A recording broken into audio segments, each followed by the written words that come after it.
Have you ever been presenting your poster at an academic conference and you're not really getting any bites? People aren't coming up to you.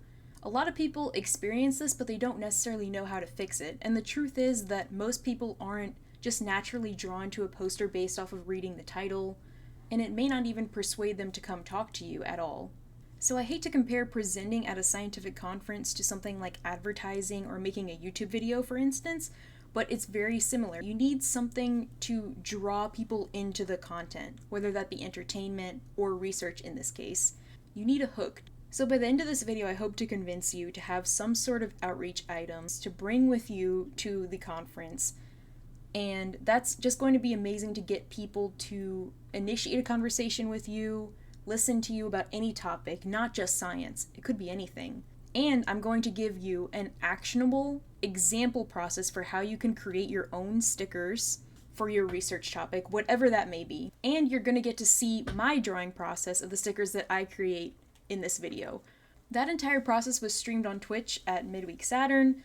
Feel free to join the stream anytime if you'd like to talk to me on a less formal level or if you just really enjoy that type of content. So, reason number one for why you should have outreach items at a conference. Depending on the size of the conference, you can be surrounded by hundreds of other presenters, all in front of a similar poster. So no matter how impactful your research is compared to those other people, you still need to stand out in some other external way that's not just based off of the merit of what's on your poster.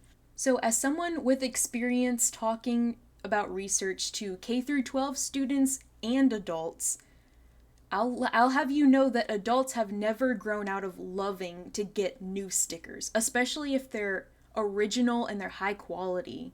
So giving someone a sticker could initiate a conversation, it could initiate a new network opportunity, brighten their day, just leave a general impression on them, which is worth the time it takes to create this sticker design. So my second reason you should bring stickers is that when you give someone a sticker that you've designed yourself that's related to your research project, you've created value on the front end of that conversation without expecting anything in return from them. Just getting their attention will allow them to notice how good your research is or the quality of your product that you're presenting, but you have to get their attention.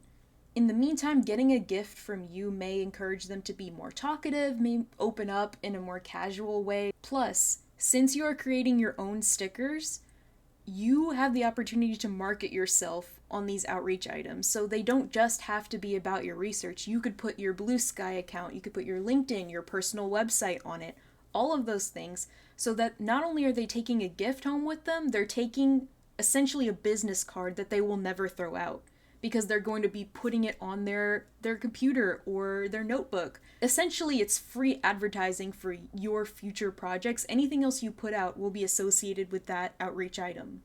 The whole point of this is to spread the word about your research, which is the whole point of a conference, is to network with people, leave impressions on people, line yourself up for future opportunities. That's a great way to do it, by adding your personal social media onto the sticker. Okay, now moving on to how to design your own sticker. So I want you, when you're brainstorming your ideas, to start by identifying an unconventional or interesting fact about your model organism of interest. Specifically, why do you study them? What is their utility? What's funny about them? What's interesting about this model system that makes you want to study it? So just an example, in the model system that I study, which is a Senegal Bashir, so they can regenerate their full fins and parts of their organs, which is very unique for their specific fish group.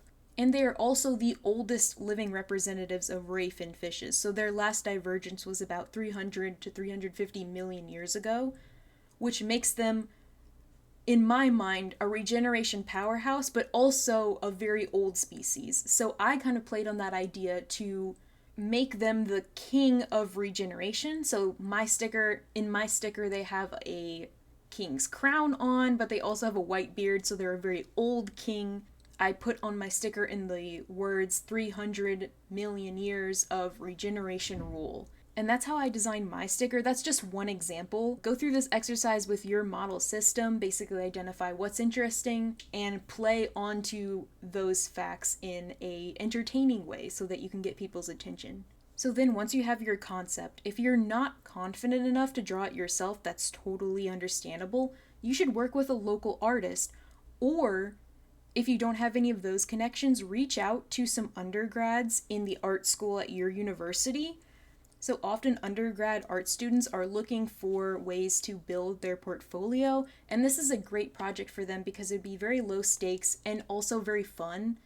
Then I advise, after you found your artist and you reviewed what they have in their portfolio so far, give them the design, be very detailed in your description, give them reference images which you can take yourself because you see these model systems in the lab every single day. So go ahead and snap some pictures on your phone, that's more than enough. And also trust your artist. They are an artist for a reason. Since we're on the topic of creating original art, I want to encourage you to please avoid using AI. This is going to be counterintuitive to your goals for creating stickers as outreach items. If someone is handed a piece of AI art that's very low quality, that could cause them to have a worse impression of you than they originally did based off of their beliefs about AI. So just avoid using AI if at all possible. Support a local artist and support an undergraduate student that may need the experience for their portfolio. All of those are positive things. Okay, that's all I have for you today. Thank you so much for watching this video. If you need any advice on how to create an original design idea, put it down in the comments. I'd be happy to help. I hope this content was valuable for you. If so, please consider liking and subscribing. That helps me out a lot with the algorithm, especially because I'm a new channel. So thank you so much and have a great rest of your day. That's all I have for you.